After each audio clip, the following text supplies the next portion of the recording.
All right, everybody, we're going to get started with the next panel, proposal, strategy, and application process. If I can get everybody to return back to their seats while the panelists get their water or coffee, whatever. Jim's going to come back up and join us. Jim, you're on.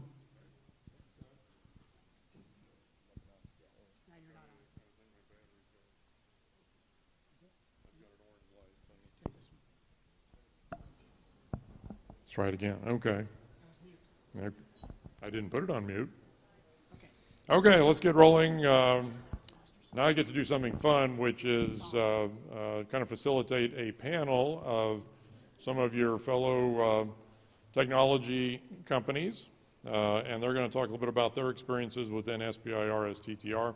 There are kind of two panels today. This panel will be looking at proposal preparation, whereas the one this afternoon will be more on commercialization. So in part, we're asking our panelists to kind of reflect on their experience, how they picked a topic, how they decide on an agency, what do they think about all this reauthorization stuff, and so on. So let me briefly introduce our speakers. Mark Allegretta is here on the end, President, Chief Scientific Officer with Biomosaics out of Burlington, developing and commercializing oncology biomarker assays and reagents. Agency including basically the National Institutes of Health, a couple of different components within NIH. Jake is, well, let me see if I can do these in order. George is next to Mark. George Powich with Bertisalis? Bertisalis, okay. Bertisalis LLC of Shelbourne. Advanced Materials, Semiconductors for Flexible Electronics and Energy-Related Applications. And in complete contrast to Mark, military and Department of Energy, so very different agencies there.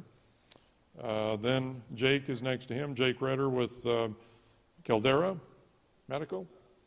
I'm sorry? Caldera? Okay. See, there used to be a place called a caldera near where I grew up, which is an extinct volcano, and so that's what I was. Caldera Medical out of Lebanon. New Hampshire. We have a foreigner amongst us. Therapeutic and diagnostic development programs. Again, National Institutes of Health primarily. And then, last but not least, Abe Chavez with Concepts NREC. Turbo Machinery Design and Development. He's out of White River Junction where we spent last night. Great, boy, we found Jesse's. What a nice restaurant. We highly recommend that. Oh, we did have steak, yes. Well, Gail had prime rib. I was doing the steak. SBIRs with Department of Defense, NASA, NSF, DOE. So we have got the major agencies represented by our panel. And again, we appreciate them being willing to share their thoughts and expertise with us here. So again, we kind of posed to them in advance some questions. Now, I forewarn you that I also told them they could do a political response. You know, you've seen this in the debates. I'll ask a question, but if their answer has anything to do with the question, that's kind of up to them, right? They might have a different message they want to convey, so let's see how that works. Gentlemen, what's kind of your general approach to deciding whether you're going to write a particular proposal or not?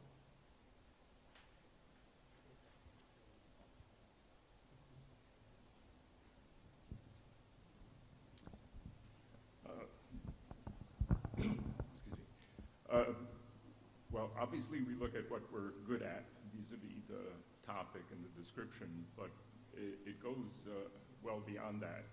We have to do a little marketing sort of ahead of time and get to know the agency and the technical point of contact within the agency. So I really urge you to go out there and talk to people, figure out who they are, what their interests are, and how well you fit their area of interest.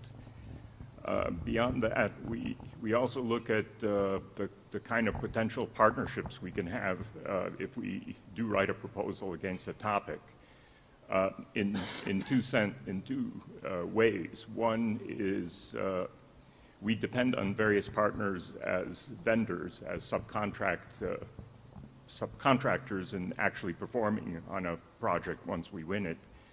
And in the second way, in terms of downstream commercialization. So to write an effective proposal, we typically go look for letters of support from prospective customers downstream. That enhances our credibility for the commercialization argument. And it's genuine, you know, and if a project works out, we sort of cultivate a relationship with a prospective customer in the future.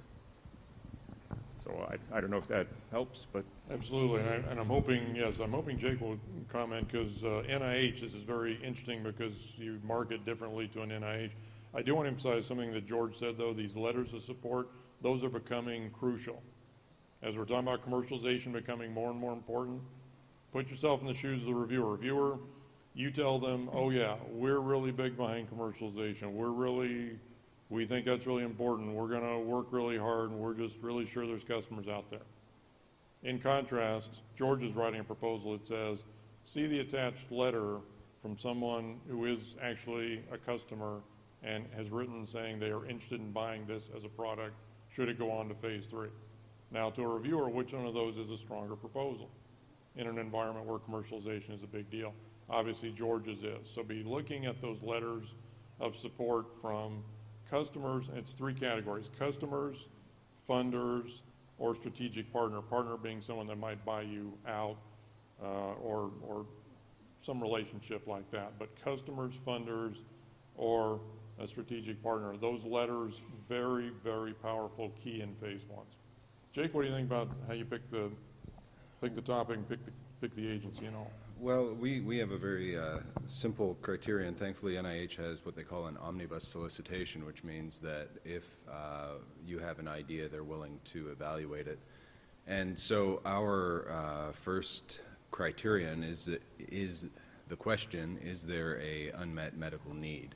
It has nothing to do with SBIR. It has nothing to do with a desire of a particular program officer. It has everything to do with the eventual potential success in a marketplace. So, you know, we see SBIR as a wonderful program.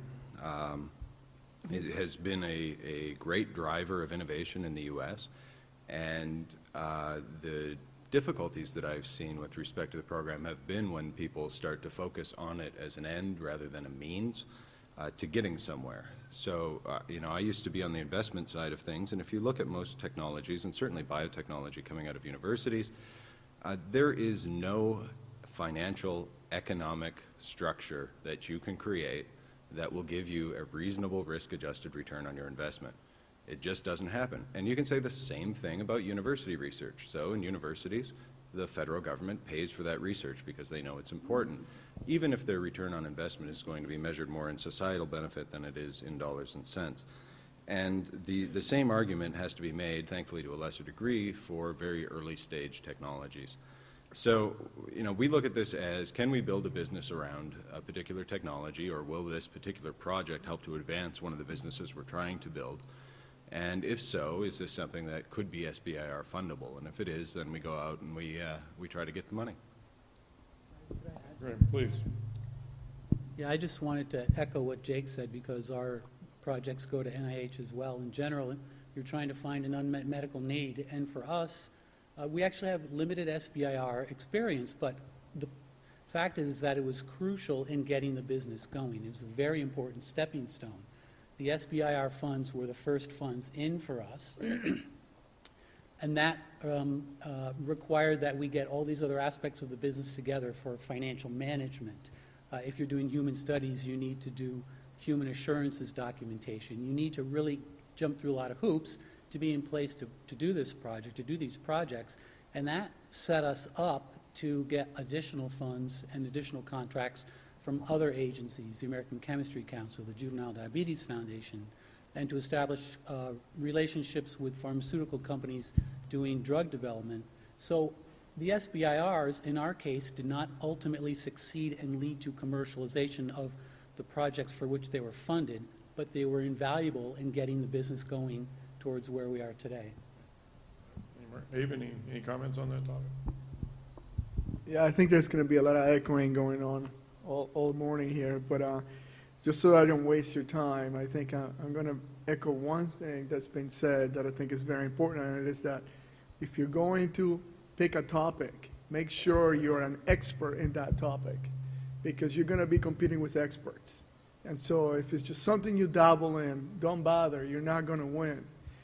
And in that regard, one thing that we do when we pick topics is evaluate our chances of winning before we even put the application in, because it's a lot of effort. If you've never done one, believe me, it's a lot of work to put one together. And so we look at what are our chances of winning it, and then what are our chances of getting to phase 2, because really you don't make money.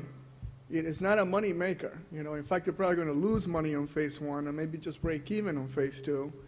So the goal is to get funded to the point where you can profit from it, which is get to the point where it enhances your technology or is something you can sell. So evaluate your chances of winning, basically. Yeah, I'll echo Abe's math on that. Most people lose money in phase 1. You hope you can break even in phase 2. So if you're not going to phase 3, what's your financial position? I know it's Monday morning, it's a math test, and it's a word problem, but you're losing money plus breaking even means you're not making money. Phase 3 is where you make your money. I know this is tilting at windmills, but could we get the federal government to stop saying phase 3? There's already a word for it. It's called the market. It's called selling things. And it's just a strange sort of, I don't know, through the looking glass sort of thing where they're saying, okay, we really want you to go to the market. And by the way, we're going to call it phase 3. And if we can't fund it, then we'll call it phase 2.5. And if it's really early, we'll call it phase 0. But we really only have a 2-phase program. No, I mean, get to the market, get to commercialization, and stop the rhetorical games, Good point. I'm also impressed that I didn't hear one of our panelists say, well, you just fall in love with this really neat idea, and then you just try to find somebody to fund this really neat idea. No, what I heard was find a need, find an opportunity, find a market, and then figure out how do you get there with what you can do. Abe's point well taken. You need to be expert, and you need to be expert in all areas that the reviewers are going to be looking at. If there are 2 areas that you need to be expert, you're only expert in 1 out of the 2, you're not going to win. And you say, well, we don't have that expertise, you can subcontract some of it to the university, federal lab, outside consultants, bring the expertise in to make sure you show a very strong team. Question here for the panel. Yes, thanks. So I have a question that touches upon something that Jake mentioned, but I'd love to hear answers from all of you. Given the degrees of difficulty for securing financing for a novel technology, in comparing the various sources, angel capital, VC, particularly angel at the early stages, how would you compare and contrast the process of securing any of these grants versus going to professional angel investment? Let me try to, for those who may not have heard, question is kind of how does SBRS TTR stack up against angel, VC, other sources of funding to fund these early stage developments of novel technology? From our perspective, when you're starting out, you're going to do all of those. You're doing everything. And an important, we obtained seed financing, but an important aspect of the SBIR program was the fact that once you get an award, it adds some credibility to what you're doing. It adds outside peer review so that people that are looking to invest in you, be they seed investors, angel investors, VC groups, have some external validation of what you're doing.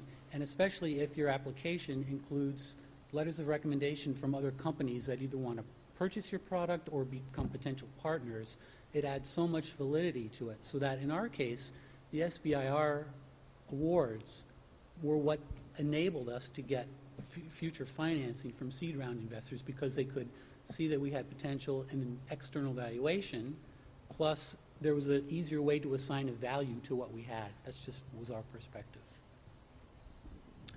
Yeah, I would echo that strongly, that SBIRs are validating and sort of persuade prospective investors that you're for real because someone else looked at the technology and passed judgment on it. The other dimension is that you can wrap up a prospective investment with, let's say, a fast-track phase 2 proposal. You can make it contingent, saying that, look, if the government funds this phase 2, this investor will come in on it and provide the cost share component. So that becomes doubly attractive to both the investor and a government, I think. So I think, 40% of a CEO's time on average is spent chasing money, right? I heard your question as where is the best place to go fishing.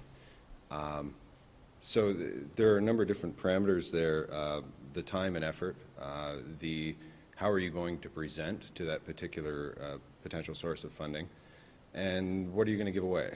And so, you know, the VC argument is we're smart money, we're fast money, and we're lots of money, and we can follow on, and we can do a lot of things for you.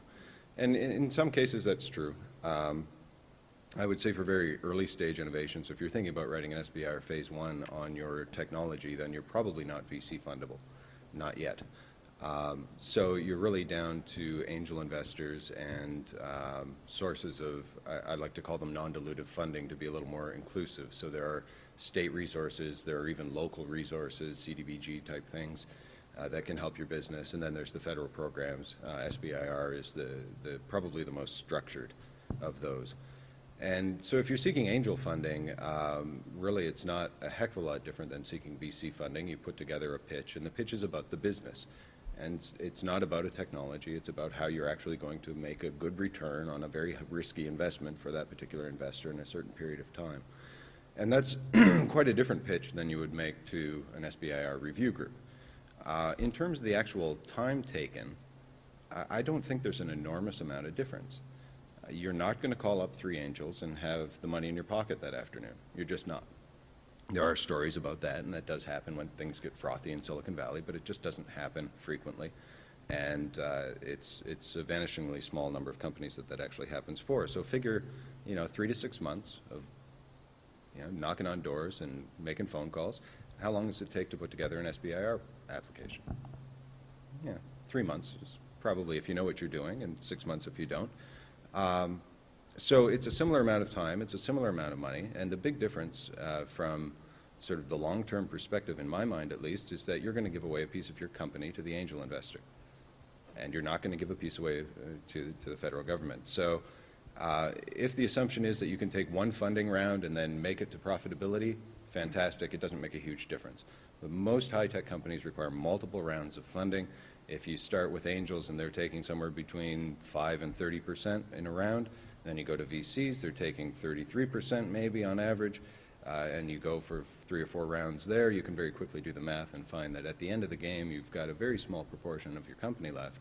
I've done this for the students up at Dartmouth, but you take your spreadsheet and you just do your scenarios and see what they look like. And the difference, if you have a successful, the spreadsheet I use is for a successful biotech example. And the difference in terms of the actual dollars left in the owner's pocket at the end of the day using angel investment versus using SBIR is about a $30 million delta, where they might end up with $4 million versus 34. So these programs are wonderful, not because of time, not because of effort, but because of equity. So I think the answer, as it often says, is depends. It depends on where your company is at this point in time. And as you've heard, the pitch is way different, right? The pitch to an investor is a financial pitch, while the pitch to SBIR is a heavily technical pitch with some finance behind it. So if you have a topic that matches what your need is, where you're going in the future, and you have the technical expertise and the SBI writing expertise to go for that money that the government offers without taking equity, then I think that's probably your best bet at that point in time, especially if you think that moving forward with your technology will get you a better valuation later. So are you at the point where you think you can get a good valuation for your company and you need sufficient funds to grow it? Or are you at the point where you think that enhancing your technology will get you have the time and patience to enhance your technology, and you think that enhancing your technology will get you to a point where you can get a better valuation when you do go to the investors? That's basically.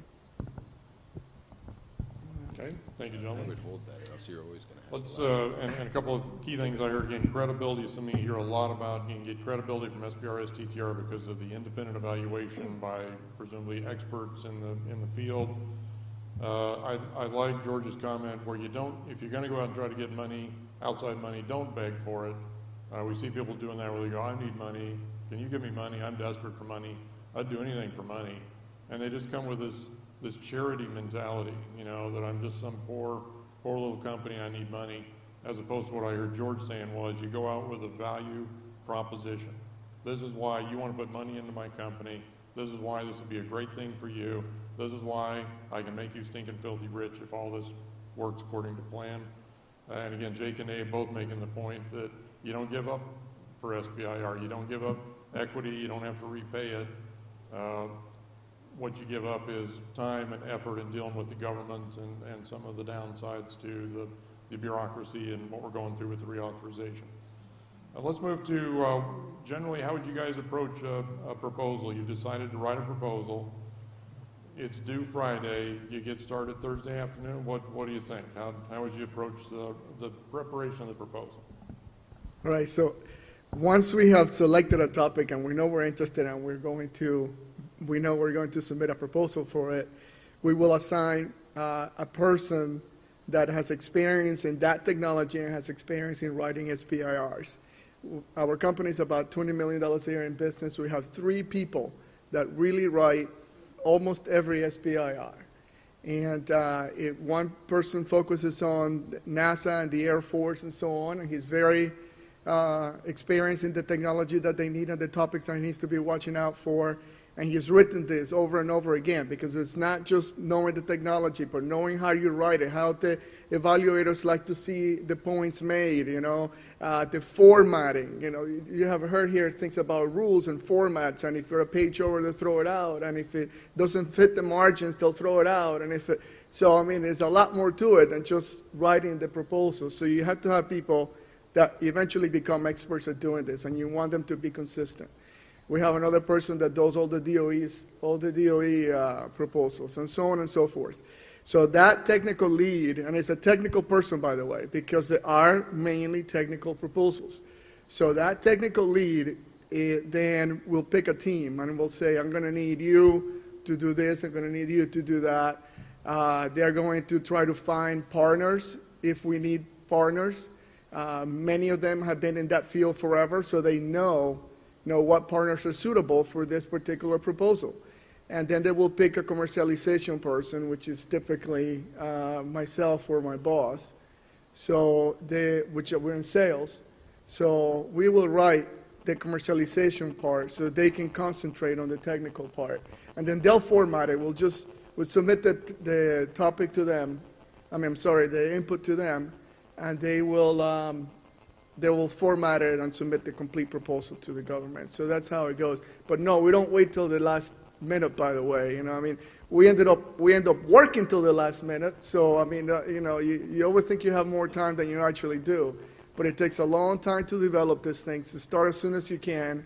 And believe me, you'll be working till, if the deadline is at midnight, you'll be sending it at 11 p.m. I mean, 80% of the time, it's just the way it works. So. If the deadline is at midnight, don't submit at 11. Grants.gov can bounce your application back, and sometimes that turnaround time, even though it's all computers and electrons, can take 4, 5, 6 hours. So make sure you submit it at least a day in advance. But that wasn't really the question. So how do we actually start things off? It really gets back to how we're trying to develop each one of we have a few different programs that we run.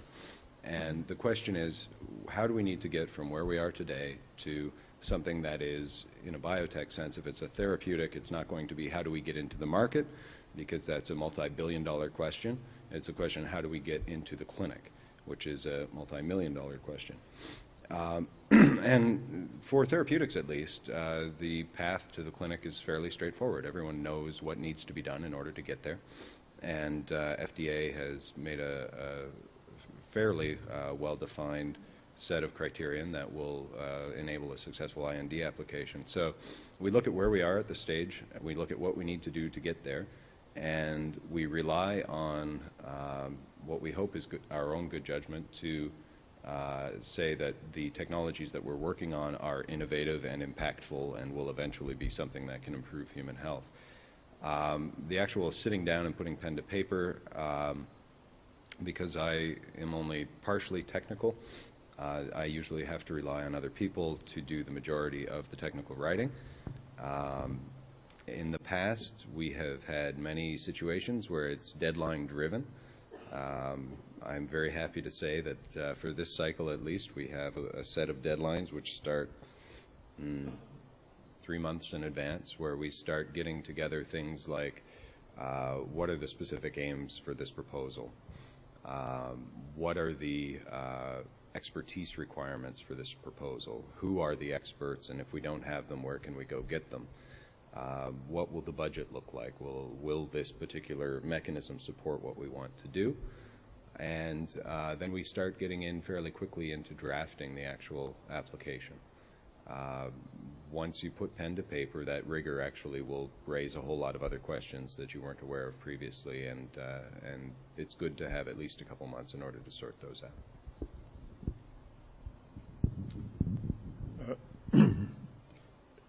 So assuming you've done all your basic marketing and spoken in depth with the technical points of contact, so you have some sense of what you're pursuing, the other question is how broad or narrow is the topic?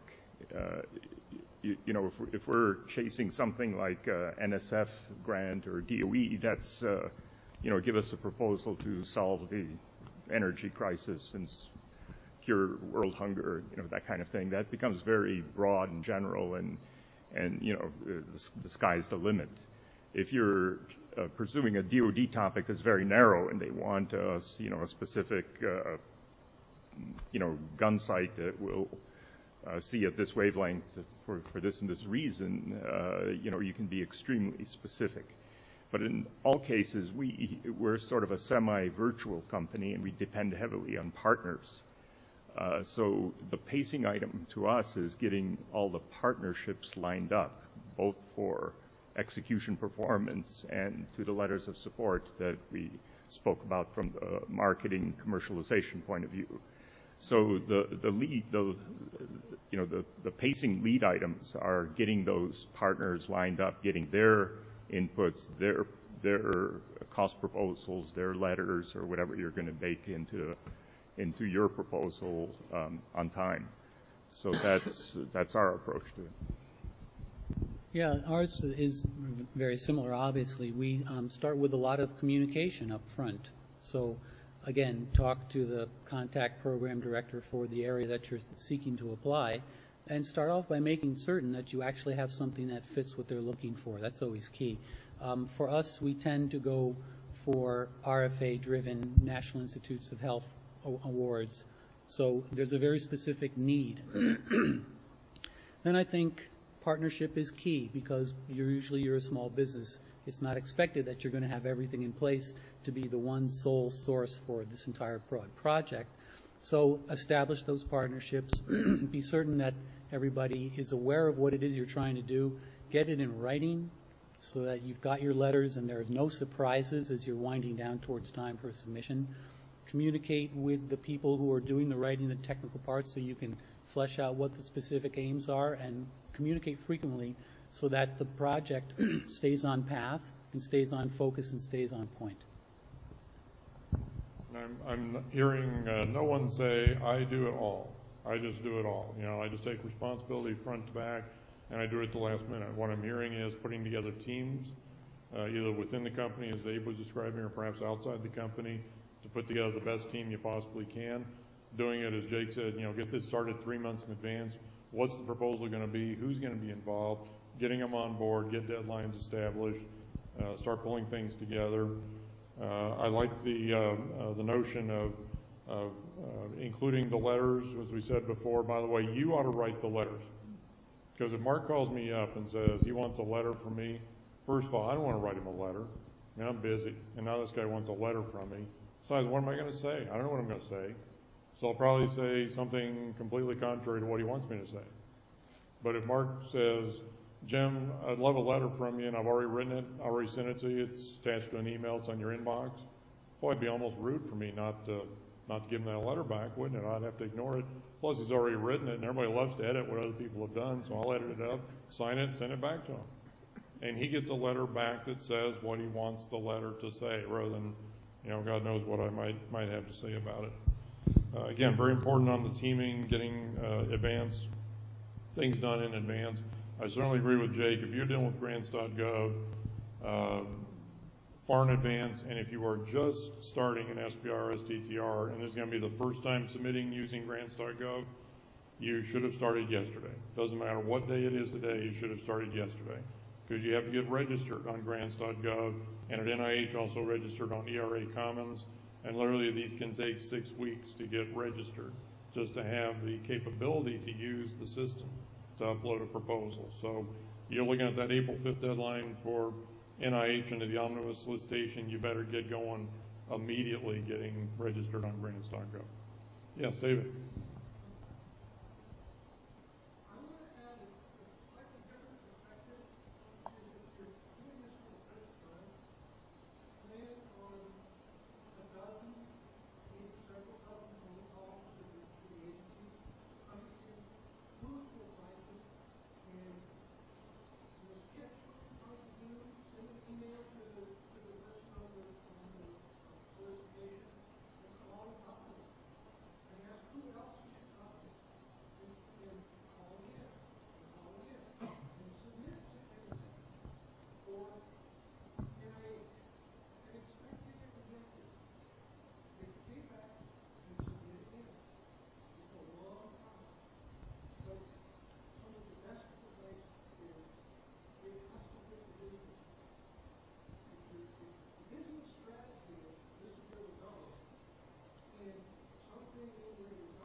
Let me try to be controversial, because panels are more interesting when people disagree. We've actually spent very little time on the phone with program officers before submission. After we've got the grant, we talk to them and get guidance and that sort of thing. This is NIH specific. At NIH, my understanding, and I think it's correct, I'd love to hear it. I'd love to hear disagreement. Is that we submit a proposal. That proposal is judged by outside experts without any input from the federal government. Those outside experts give it a score, and if that score is good enough to be funded, it will be funded. Full stop. I've been on study sections for contracts where, in my what I thought fairly loose reading of the contract solicitation, was the proposals were completely non-responsive, but they still, at NIH at least, pushed it through and said, let's score it and let's see if we think the science is good enough. And so the program officer, this is changing a little bit at NCI and maybe a few other places where what they're trying to do is they're reducing the pay lines and then giving the program officers a little more leeway as to what they can pull up and actually fund. But with a very few exceptions, if you're under the pay line, you're going to get funded. And if you're above the pay line, you are not going to get funded. Full stop. And there is no federal government employee that has anything to say about, at NIH, about where you fall with respect to that pay line. So the quality of your science is what's being judged. And a million phone calls to that poor program officer in advance, they're not going to help your cause unless you happen to sit right on that pay line and you're the next one in line and they really love it and they really love you, and that's vanishingly small. That almost never happens. So I find that afterwards, when you're thinking about your phase 2, when you're thinking about other ways that they might be able to help you, those are the times to start building relationships. Certainly if you're not clear about how to apply or some of the technical details, then there are lots of resources available to you. But calling up the program officer at NIH at least and saying, do you think a cure for cancer is going to be valuable to you? It's not going to be a good use of your time or their time. All right, let's disagree. Talk more about what you have found value in these conversations. What I found challenging clearly in the SBIR process is that what we do is statistics to support biotech, but it's very deeply based in computing. So when we apply to NSF, should we apply under the biotech or should we apply under information technology?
Do you know who I do pick up the phone and talk to is the SRA or the SRO?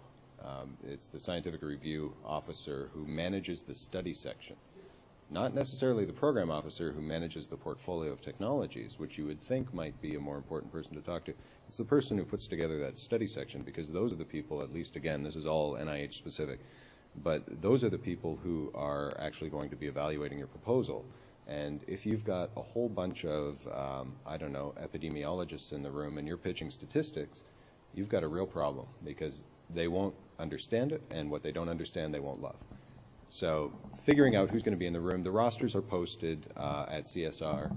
So have a look at previous rosters, see who's on those study sections, because those are the people, at least at NIH, who are going to either fund or not fund your application.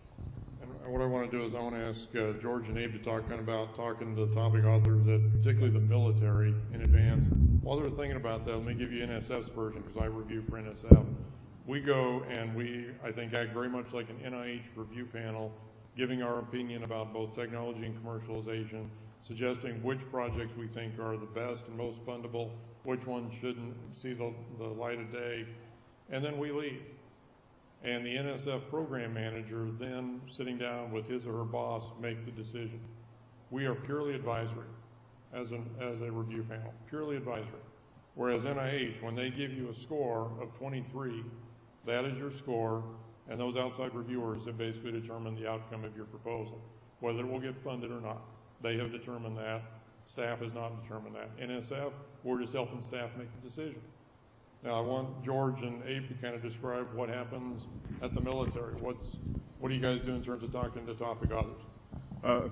Well, we speak at length with the technical points of contact. I don't have that much visibility about how their selection process goes much beyond that. They tend to do it internally by their own review panels and the like. We do work with DOE and have both a phase 1, phase 2 from DOE, which seems to me to operate not unlike the NIH or NSF, where they contract out to independent subcontractors.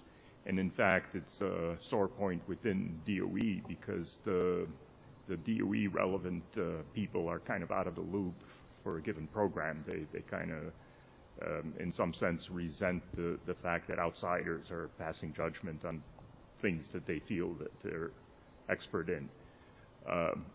But you know, the basics, I think, have been echoed here, that you know, you have to really get into the agency personnel involved with that topic and really get close to them. The other thing I would add is to a comment that you made, David, about what happens if you lose a program, if you get rejected, which is not uncommon. That's just an invitation to continue working at it. At DOD, it's a little more difficult because the topics are very narrow and specific.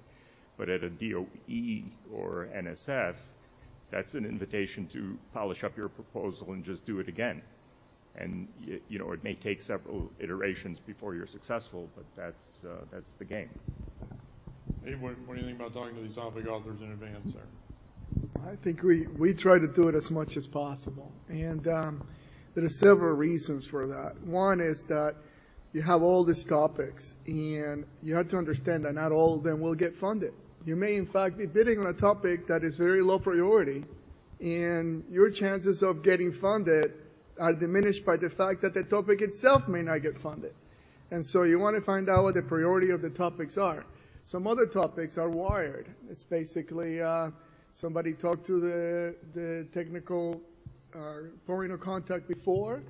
They found out exactly what they needed. They convinced them that this technology was the right solution for them, and they're just waiting for that one application to come in.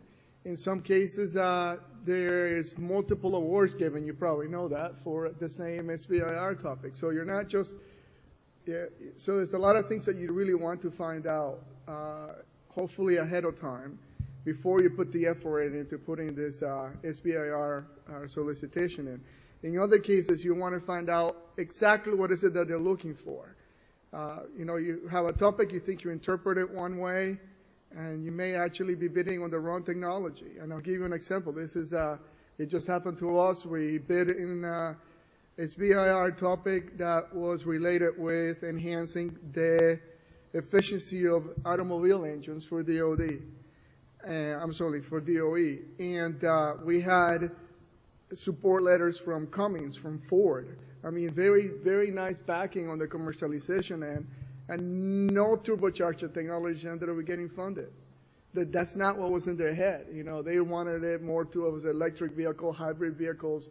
That's what was in their head.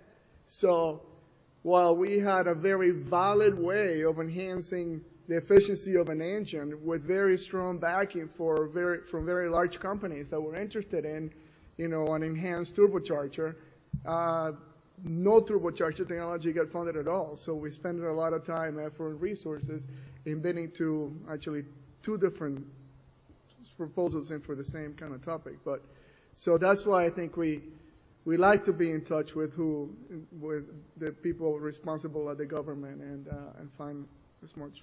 Go ahead. Sounds like a marketing problem. It is. Sounds applicable to what they're trying to, what you want to fund. Couldn't you have repositioned it?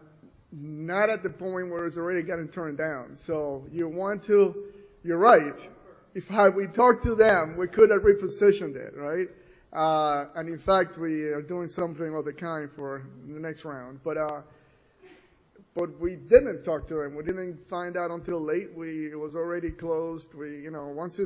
There's actually, I don't know if it's worth saying that there is 2 periods, right? There is a period where you can ask questions and be in touch and talk to the technical point of contact.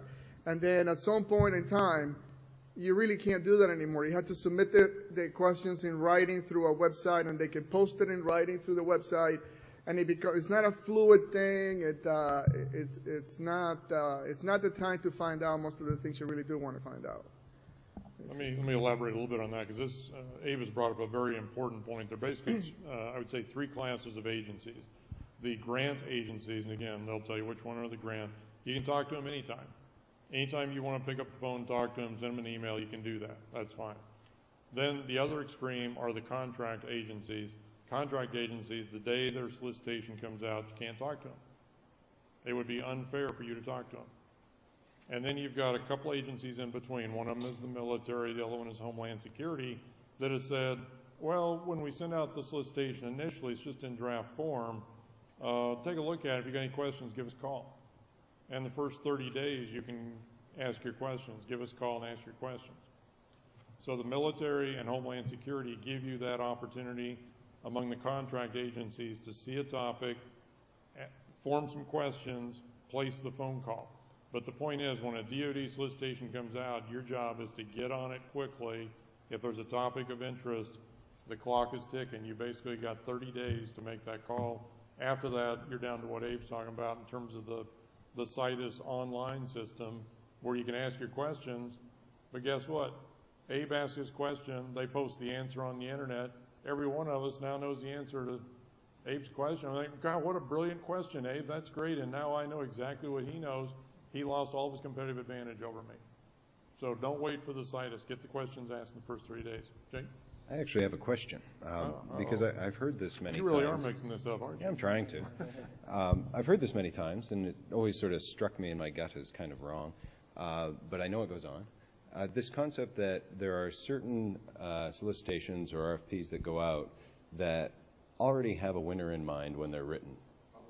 Oh, no. And everybody's heard of it, and I'm curious, not, how do we stop it or something like this, but I'm curious as to how you get the information. Like, how does that phone call go? You call them up and they say, no, you probably don't want to apply to this. And you say, well, why not? It's not being funded. No, it's going to be funded. Why wouldn't I want to apply to it? Well, I'll tell you how it happens. So you get to meet the people who typically sponsor topics and are interested in topics at conferences like the Joint Navy, Army, and Air Force Conference, or the the AIAA conference and things like that. You start talking to them. You start talking to them about what they might be interested in, what their needs are, what's coming down the pike, what technology are they really missing.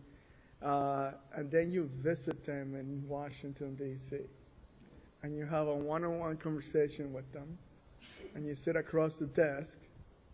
And we visit Washington a couple times a year, actually, people at the departments, and then you leave there fairly convinced that what you are, nobody's ever going to tell you ahead of time, we're going to, do write this, and I am going to do that, but the conversation is comfortable enough to know that you will be strongly considered if you put this, and the topic will come out, and the topic does come out, and that's kind of your confirmation that, yeah, they're waiting for me to do this. And that's what happens. Let me ask John Williams to address this also, because he, of course, is in charge of everything at the Navy regarding this, and he would know if anything were going on like this.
And maybe I just dreamed this, or it was someone else, I just thought it was you, John, but I would swear I heard you once say that you fund 2.7 proposals per topic, and it's not uncommon to fund a company that you know and you love and you respect and you know they're going to do a great job, and then you'll pick a company you've never even heard of before to bring in some fresh blood, new ideas, and bringing in the new kid on this topic keeps the more seasoned company honest and on their toes because they know they've got this competitor over here. I might want a high-risk approach, so this is a newer company, wild idea.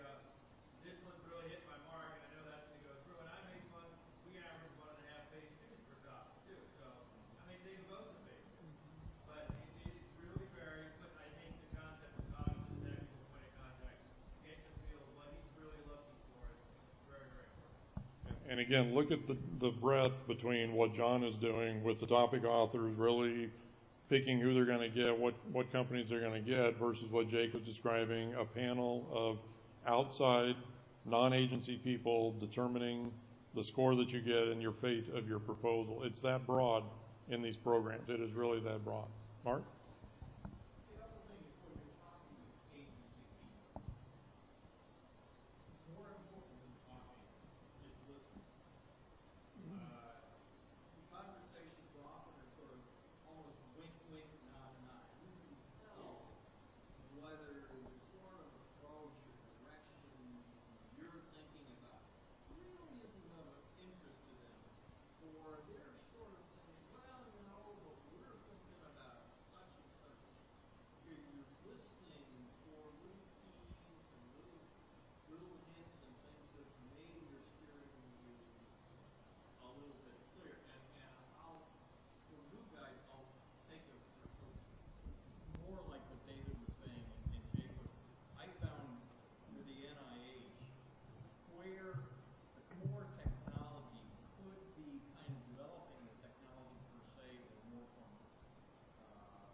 game and whether it would be better for this thing to go to NCRR or go to some other institute, or whether it fits in. You read all the details, read the solicitation says that this institute is interested in blah, blah, blah, blah, blah, blah, blah, blah, or anything else of interest. It's sort of getting that kind of sense of, do you belong here? NIA, for instance, is aging. There's a lot of things that from a technical standpoint, from a market standpoint, may be relevant to aging, but it may be relevant someplace else. Good point. Where do you go? Good point. Let me tell you what we do with that. So you're able to request a primary agency and secondary agencies. And whenever we can make a credible case to belong to any of the agencies, we do so. So we've got our single primary, and then if at the end of the fiscal year they're unable to fund us, but we're under the pay line of any of the other agencies, then they can pick us up. And so we're frequently, we've got 5 different agencies under DHS on the cover sheet. We're coming down to our last couple of minutes, but I did want to ask our panelists, they're already thinking about the reauthorization. We talked about it a few minutes ago. How do you guys see the reauthorization impacting your preparing of proposals, your decision to send in a proposal, who you send it to, what you say in the proposal, any aspect of it? Just curious. Well, our focus is shifting from DOD to DOE for obvious reasons that have been mentioned before, the budget shrinking in military but energy being all the rage. So. Most of what we do is specifically oriented towards the unmet medical need and our capabilities for providing the solution to that. So we don't really see any changes brought about through authorization. It may be, if we're fortunate enough in phase 2, that we'll see a downside to some of the changes there, but at this stage, not really considering it beyond the proposals that we're specifically applying for. I actually think SBIR money is about to become considerably more difficult to attain. Overall budget shrinkage and a larger pool of applicants is going to make success rates drop. From 2008 to 2010, the number of applications went up 65%, and the average budget went up 13%, so success rates plummeted over a 2-year period. And I frankly, with the reauthorization, I expect that to continue. So from an SBIR perspective, I would say not much has changed. We'll continue to attempt to get funding because we think we're competitive nonetheless. But from an overall business perspective, my focus on SBIR has changed considerably. And over the next year or 2, we're going to be looking to other modes of funding early stage opportunities.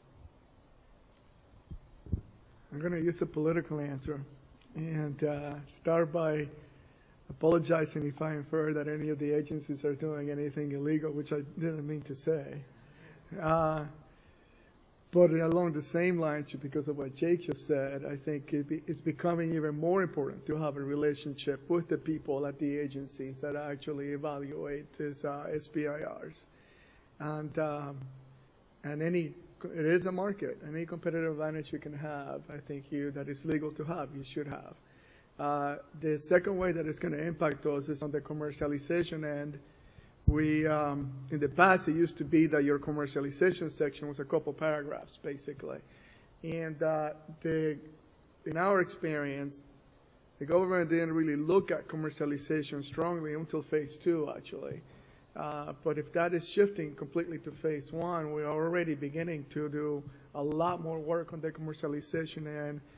We didn't always have a letter of support from a commercialization partner in the past. We now know that we're going to have at least one ahead of time for the SBIR phase 1, and so it's going to be a lot more effort to do the commercialization part of it. In closing on our panel, I want to make one quick comment because we jumped into some really, I think, some very interesting and important topics, but we missed something real basic, and that is when you write your proposal and submit it, follow the instructions, okay?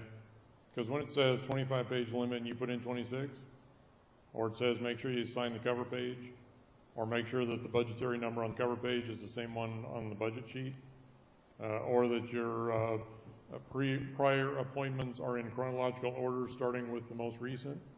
Follow the instructions, because, and George is working with DOE, he knows this all too well, they throw out about 20% of their proposals based on nitpicks. NIH, as flexible as they are, have 4 fonts that are acceptable. And if you do not use, and these are weird, some of these are weird, one of them is Helvetica. I mean, Okay. some of us that remember the old IBM Selectric computer, or not even computer, typewriter, we used Helvetica and haven't seen that thing in decades, but that's an acceptable font. If Okay. you don't follow the nitpicks, those are easy ways to throw your proposal in the trash. And when the reauthorization is saying, we got to decide things in 90 days, looking at the nitpicks can get really important to weeding out a bunch of proposals. So spend a lot of time on the important things that our panelists have talked about, but don't forget the basic of following the instructions as the way to get to that first base. Jake? Just an example of that. So in December, we applied, and we had quotation marks on the Adobe form that were cut and pasted out of a Word document. So they were the curly quotation marks that threw out the application. Now, luckily, we were able to put it back in as a change corrected, but that was one of these sort of day before things. So we were, and it was literally 2 quotation marks. So try to follow the instructions, but know that you will not be able to follow them all. And give yourself time. Grants.gov is absolutely the worst, and if it is your first time, not only get registered as quickly as possible, do submit 5 days in advance, because at least something will hang up. You won't understand that it's something goofy like quotation marks taken out of a Word document. There will be a help desk which will be helpful, but they are absolutely no help if you are asking this 30 minutes before it's due. All right, so give yourself that additional time. I don't know about you guys. I learned a lot from our panelists. We appreciate you gentlemen joining us and sharing your expertise with us.